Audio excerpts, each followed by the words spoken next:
Mutual fund तो सब लोग लेते हैं, पर सच बताऊं 90% से ज्यादा लोग गलत म्यूचुअल फंड में इन्वेस्ट कर देते हैं। कहीं आप उनमें से तो एक नहीं है। गलत म्यूचुअल फंड सेलेक्ट करने से लाखों का नुकसान हो सकता है, लेकिन वही सही म्यूचुअल फंड अगर आपने सेलेक्ट कर लिया तो आपकी पूरी फाइनेंशियल लाइफ चेंज हो सकती है। अगर मैं आपको एक ऐसा सिंपल फॉर्मूला बताऊं जिससे आप खुद के लिए अच्छे म्यूचुअल फंड सेलेक्ट कर सकते हैं तो कैसा रहेगा। नमस्कार दोस्तों, मेरा नाम मनीष गुप्ता है। I am certified mutual fund distributor. स्वागत है आपका हमारे चैनल मार्केट इन्वेस्टर में। ये वीडियो हमारे म्यूचुअल फंड सीरीज का पार्ट 3 रहने वाला है।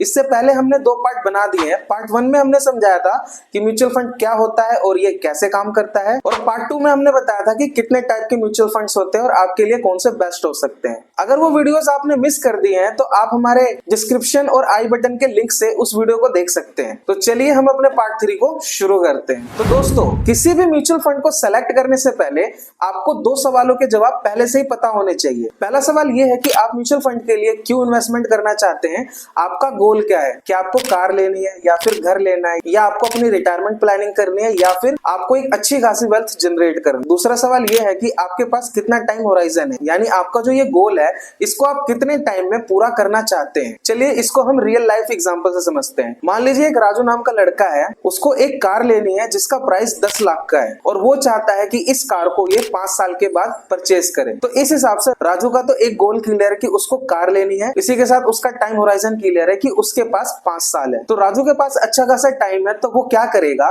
वो इक्विटी म्यूचुअल फंड्स की तरफ जाएगा। और इक्विटी म्यूचुअल फंड्स की तरफ इसलिए जाएगा क्योंकि उसके पास अच्छा खासा टाइम है, यानी कि 5 साल का टाइम है, इसलिए राजू इक्विटी म्यूचुअल फंड्स की तरफ जाएगा। इसके पीछे रीजन ये है कि राजू के पास अच्छा खासा टाइम पड़ा हुआ है 5 साल का, जिससे वो रिस्क ले सकता है और वो इक्विटी म्यूचुअल फंड्स के अंदर इन्वेस्टमेंट कर सकता है, जहां उसको रिटर्न काफी अच्छे खासे मिल सकते हैं। वही टाइम होने की वजह से राजू के जो रिस्क होते हैं वो थोड़े कम हो जाएंगे। वही राजू के पास अगर 1 साल से लेकर के 2 साल तक का टाइम होता तो वो इक्विटी म्यूचुअल फंड्स में इन्वेस्ट ना करके डेट म्यूचुअल फंड्स या फिर बैलेंस म्यूचुअल फंड्स की तरफ जाता, जिससे उसका कैपिटल सेफ होता और उसको थोड़ा बहुत रिटर्न भी मिल जाता। लेकिन प्रॉब्लम यहाँ खत्म नहीं होती। अब प्रॉब्लम ये आ जाती है कि एक ही म्यूचुअल फंड के कैटेगरी के अंदर 20, 30 या फिर 100 से भी ज्यादा म्यूचुअल फंड्स अवेलेबल है। अब उन म्यूचुअल फंड्स में से कौन से म्यूचुअल फंड्स बेस्ट है, इसको हम कैसे सेलेक्ट करें। तो चलिए अब हम उसका पता लगाते हैं। उससे पहले आपसे एक छोटी सी रिक्वेस्ट है, अगर ये वीडियो आपको यूजफुल और इंफॉर्मेटिव लग रहा है और हमारे वीडियो पर अगर आप पहली बार आए हैं तो प्लीज इस वीडियो को लाइक करके चैनल को जरूर सब्सक्राइब करें। हम आने वाले टाइम में ऐसे यूजफुल कंटेंट लेकर आएंगे जो आपकी लाइफ में एक अच्छी खासी वैल्यू ऐड कर सके और आपकी फाइनेंशियल जर्नी को इजी बना सके। तो प्लीज हमारा चैनल जरूर सब्सक्राइब करें। तो चलिए अब हम चलते हैं अपने स्क्रीन पर, और स्क्रीन पर आपको मैं समझाता हूं एक ही कैटेगरीज में से कौन सी म्यूचुअल फंड को सेलेक्ट करें ताकि वो हमें अच्छा खासा रिटर्न दे आने वाले टाइम में। म्यूचुअल फंड के लिए मैं एंजल 1 का अकाउंट यूज करता हूं क्योंकि इसके अंदर जो एग्जीक्यूशंस होती हैं और इसके अंदर म्यूचुअल फंड की इन्वेस्टमेंट होती है वो काफी ज्यादा स्मूथ देखने को मिलती है। अब हम अपने स्क्रीन पर आ गए हैं। स्क्रीन पर मैं आपको बताता हूं, मान लेते हैं अगर आपको स्मॉल कैप का म्यूचुअल फंड सेलेक्ट करना है और ये अपनी कैटेगरीज में से जो बेस्ट म्यूचुअल फंड कौन सा होगा इसको हम कैसे सेलेक्ट कर सकते हैं, अब हम वो जान लेते हैं। सबसे पहले आपको अपने डैशबोर्ड पर आ जाना है। डैशबोर्ड पर आने के बाद आप इसको ड्रैग करेंगे। ड्रैग करने के बाद आपको दिखेगा यहाँ पर आप क्या कर सकते हैं, कैटेगरीज देखने को मिल जाएंगी। कैटेगरीज के अंदर हम स्मॉल कैप पे सेलेक्ट करेंगे। स्मॉल कैप पे सेलेक्ट करने के बाद यहाँ से हमें रिटर्न देखने को मिल सकते हैं 1 साल का, 3 साल का और 5 साल का। जो टॉप के म्यूचुअल फंड्स 1 साल में जो रिटर्न दिए हैं उसकी जो यहाँ पर लिस्ट आ जाएगी। तो हमें 1 साल सेलेक्ट ना करके 3 और 5 पर फोकस करना है, क्योंकि हमें जो इन्वेस्टमेंट करनी है वो लॉन्ग टर्म के लिए करनी है, क्योंकि ये इक्विटी म्यूचुअल फंड्स है। जैसे ही हमने 3 साल पे सेलेक्ट किया तो यहाँ पर हमारे सारे म्यूचुअल फंड्स के रिटर्न्स देखने को मिल जाएंगे।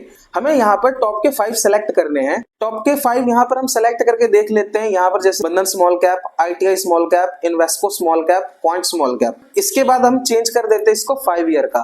तो 5 ईयर में भी कोई चेंजेस ना होकर के सेम देखने को मिल रहे हैं। हम टॉप 2 को अवॉइड कर देंगे। इसके पीछे का रीजन ये है कि ये जो म्यूचुअल फंड है वो पहले से ही अपने टॉप पे चल रहा है। इनके जो रिटर्न है अच्छे खासे पहले से ही आ रहे हैं। आने वाले टाइम में इन दोनों के फंड मैनेजर्स हैं वो ज्यादा इन म्यूचुअल फंड्स पर स्ट्रगल नहीं करेंगे। वो सोचेंगे कि हम कंपटीशन को पहले से बीट कर रहे हैं तो मेहनत ना करें। तो कहीं ना कहीं जो इसके जो नीचे के म्यूचुअल फंड्स है उन पे एक अच्छा खासा दबाव रहता है अपनी परफॉर्मेंस को बूस्ट करने का, इसलिए हम वो म्यूचुअल फंड सेलेक्ट कर लेंगे। एग्जाम्पल के लिए यहाँ पर मैं सेलेक्ट कर लेता हूँ निप्पॉन इंडिया स्मॉल कैप का फंड।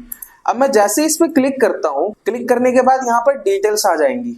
तो हमें यहाँ पर सबसे पहले ट्रैक रिकॉर्ड चेक करना है 1 साल का, 3 साल का और 5 साल का। 3 साल और 5 साल में जो रिटर्न्स हैं वो अच्छे होने चाहिए, तभी हम आगे कंटिन्यू करेंगे, नहीं तो हम अवॉइड कर देंगे। यहाँ पर जो रिटर्न्स है काफी ज्यादा डिसेंट देखने को मिल रहे हैं, तब हम आगे कंटिन्यू करते हैं। उसके बाद हम नीचे जाएंगे। नीचे जाने के बाद यहाँ पर कुछ डिटेल्स हैं, इसको चेक करना बहुत ही ज्यादा जरूरी है। सबसे पहले हम देखते हैं अदर इंफॉर्मेशन में जाकर के फंड का एज, यानी कि जो म्यूचुअल फंड है इसका एज क्या है, यानी कितने साल से म्यूचुअल फंड वर्क कर रहा है। तो यहाँ पर हमें देखने को मिल रहा है 15 इयर्स का। उसके बाद अब हम चेक कर लेते हैं AUM यानी असेट अंडर मैनेजमेंट की, यानी इस म्यूचुअल फंड के पास कितना पैसा है जिसको ये मैनेज कर रहे हैं। तो यहाँ पर निकल कर आ जाता है 66,136 करोड़। ये बहुत बड़ी अमाउंट हो जाती है जिसको ये मैनेज कर रहे हैं। इसी के साथ यहाँ पर एग्जिट लॉट है 1% का, यानी कि अगर आप इस म्यूचुअल फंड के अंदर पैसा इन्वेस्ट करते हैं और इन्वेस्ट करने के 1 साल के पहले ही अगर आप निकल जाते हैं तो आपको 1% का एग्जिट लॉट पड़ेगा। इसी के साथ जो यहाँ पर एक्सपेंस रेशियो है 1.4% का देखने को मिल रहा है। इस म्यूचुअल फंड को जो फंड मैनेजर मैनेज कर रहा है उसकी एक तरह से ये फीस है जो आपसे ये लेगा जब भी आप इस म्यूचुअल फंड को बेच करके निकलोगे। तो इसी के साथ यहाँ पर हम जाके चेक कर सकते हैं फंड मैनेजर के बारे में। इस फंड को मैनेज करने वाला जो पर्सन है उसका नाम है समीर। सबसे इंपॉर्टेंट जो पैरामीटर हो जाता है वो हो जाता है यहाँ पर फंड होल्डिंग्स का। हमें यहाँ पर 2 पैरामीटर से चेक करना होता है कि इस म्यूचुअल फंड के अंदर क्या चल रहा है। सबसे पहले हम चेक कर सकते हैं होल्डिंग्स बाय सेक्टर, यानी सेक्टर के हिसाब से कितना % पैसा कहां पर लगा हुआ है। एग्जांपल के लिए मैंने बताया था इसका जो AUM है 66 करोड़ का है, उसमें से 7.55% का जो पैसा है वो कंज्यूमर ड्यूरेबल सेक्टर में लगा हुआ है। इंडस्ट्रियल प्रोडक्ट्स के अंदर 6.73 का पैसा लगा हुआ है और जो बैंकिंग सेक्टर के अंदर 6.38% का पैसा लगा हुआ है। तो इससे हम पता लगा सकते हैं कि म्यूचुअल फंड का जो मेन पैसा है कौन से सेक्टर में लगा है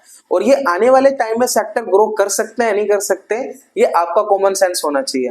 अगर आपको ये लगता है कि आने वाले टाइम में सेक्टर परफॉर्म करेगा, इस म्यूचुअल फंड ने उन सेक्टर में पैसा लगाया, तो यानी आप सही म्यूचुअल फंड सेलेक्ट कर रहे हो। इसके बाद अब हम चेक कर सकते हैं टॉप की होल्डिंग्स के बारे में। टॉप की होल्डिंग से हमें ये पता लग जाता है कि इस म्यूचुअल फंड ने अपनी AUM का कितना % पैसा कौन से पर्टिकुलर स्टॉक के अंदर लगाया है। तो यहाँ पर हम चेक कर सकते हैं TREPS के अंदर इस म्यूचुअल फंड ने 4.95% का पैसा लगाया हुआ है। उसके बाद इस म्यूचुअल फंड ने MCX के अंदर अपनी AUM का 2.18% का इन्वेस्टमेंट किया हुआ है। अगर आप ये सारी चीजों को चेक करोगे, चेक करने के बाद अगर आपको ये पैरामीटर सही लगेंगे तो आप उस म्यूचुअल फंड को सेलेक्ट करके उसके अंदर पैसा लगा सकते हो, यानी कि पैसा इन्वेस्ट कर सकते हो। तो ऐसे ही हम अपने सेगमेंट की जो टॉप की म्यूचुअल फंड है उसको हम सेलेक्ट कर सकते हैं। तो दोस्तों आज की वीडियो में आपने सीख ही लिया कि म्यूचुअल फंड को कैसे सेलेक्ट कर सकते हैं। अगर आपको म्यूचुअल फंड में इन्वेस्टमेंट करनी है और आपको कोई भी नॉलेज नहीं है तो आप हमारे लिंक के थ्रू एक अकाउंट ओपन कर लीजिए।